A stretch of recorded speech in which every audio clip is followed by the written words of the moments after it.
Donc 3 femmes d'un coup pour ce Nobel 2011 de la paix.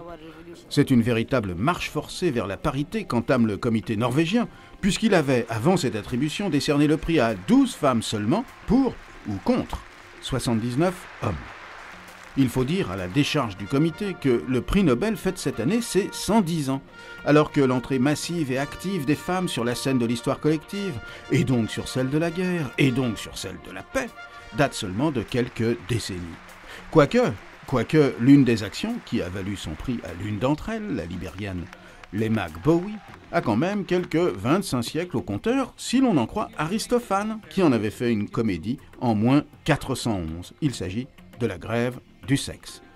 Dans la pièce d'Aristophane, la révoltée Lysistrata appelle les femmes athéniennes à priver de rapports sexuels leurs maris athéniens tant qu'ils feront la guerre.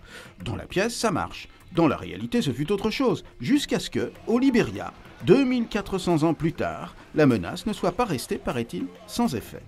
En tout cas, le Libéria est maintenant en paix après une guerre civile dévastatrice.